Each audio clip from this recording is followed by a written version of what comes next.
الرحیم آج پشاور کے 9 حلقوں کی یہاں پہ ہیئرنگ تھی.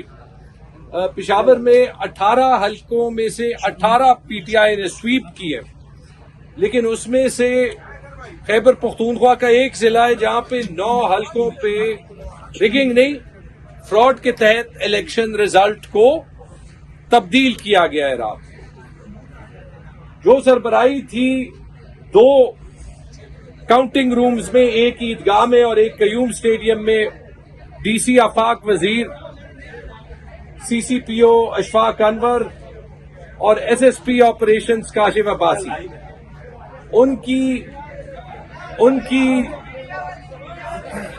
کی سپرویژن میں کسی کینڈیڈیٹ کو اندر نہیں جانے دیا گیا اور کاؤنٹنگ ایک بند کمرے میں ہوئی، اور اس کا نتیجہ یہ ہوا کہ فارم 45 میں جو ہمارے پاس ہے اور فارم 47 میں زمین آسمان کا فرق تھا.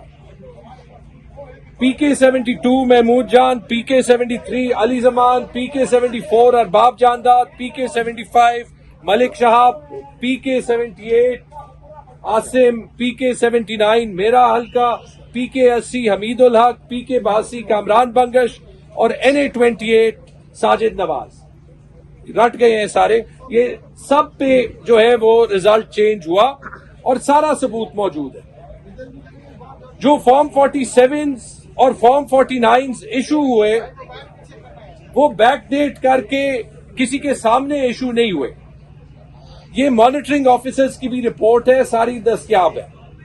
ہم پہلے بھی یہاں پہ آئے الیکشن کمیشن اور ہم گئے ہائی کورٹ میں. الیکشن کمیشن نے ریفر کیا آروز کو، آروز نے ڈیسیجن دیا کہ سب کچھ ٹھیک ہے اور یہ بھی کہا کہ کاؤنٹنگ کینڈیڈیٹس کے سامنے ہوئی ہے، جو پشاور کی ساری میڈیا کو پتا ہے کہ نہیں ہوئی. اب یہ دیکھیں، یہ 5 رپورٹس ہیں 5 کینڈیڈیٹس کے. اس میں میرا بھی ہے، کامران کا بھی ہے، محمود جان کا بھی ہے اور 2 اور ہیں. یہ آپ دیکھ لیں، 5 آروز نے، یہ میں یہاں پہ آپ کے لیے چھوڑوں گا، ایک ہی رپورٹ چھوڑیے. پیراگراف کی انڈینٹیشن بھی ایک ہے، الفاظ بھی ایک ہے، نتیجہ بھی ایک ہے، ایک ایک لفظ، ایک ایک کاما ایک جگہ پہ ہے. اس کا چانس 1 in a billion بھی نہیں ہے.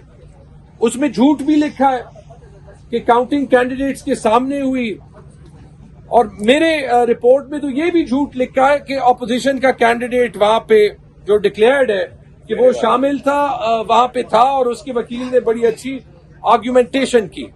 میں نے اس کی ویڈیوز ریلیز کی ہیں، آپ نے شاید سوشل میڈیا پہ دیکھی ہو. اس کے بعد ہائی کورٹ نے ہمیں انیبل کیا، کیونکہ جو دھاندلی وہاں پہ ہوئی ہے اور اس میں پیسے چلے، یہ آپ کو اپوزیشن کے کینڈیڈیٹس بھی آف دا ریکارڈ کہیں گے، یا آپ کو گورنمنٹ آفیسرز بھی کہیں گے. اور کم و بیش اگر آپ دیکھیں، اس رات کو پشاور میں تقریباً 1 ارب روپے کیش ان سرکولیشن تھا. اب یہ اتنی ایک خوفناک داستان ہے کہ اگر الیکشن کے دن 5 بجے کے بعد بولیوں پہ ڈیسائیڈ ہونے ہیں، تو پھر یہ صرف پی ٹی آئی کی یا ہماری انڈیویجول سیٹس کی بھی بات نہیں ہے.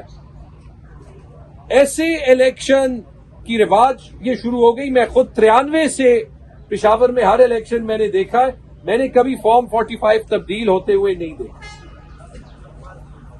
ہم یہاں پہ آنے سے پہلے ثبوت اتنا کلیئر ہے، میں یہ سی ایس صاحب کو بھی بار بار کہہ رہا ہوں، ندیم چودھری کو، آئی جی صاحب کو بھی بار بار کہہ رہا ہوں کہ یہ آگے چیز یہ کرمنل پروسیڈنگز کی طرف جا رہی ہے.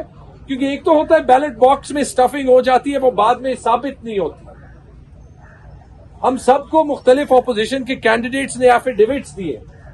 اب ایک ثبوت جو میں پیش کرنا چاہتا ہوں، جو یہاں پہ بھی پیش کیا، اور یہ بھی میں یہاں پہ چھوڑوں گا، یہ میرے ٹویٹر اکاؤنٹ پہ بھی موجود ہے، گوگل ڈرائیو فولڈر میں. یہ بکلیٹ آج پیش کیے، یہاں پہ دیا ہے. اس میں ہے فارم 45 جو میرے پاس ہے اور باقی سارے کینڈیڈیٹس کے پاس ہے.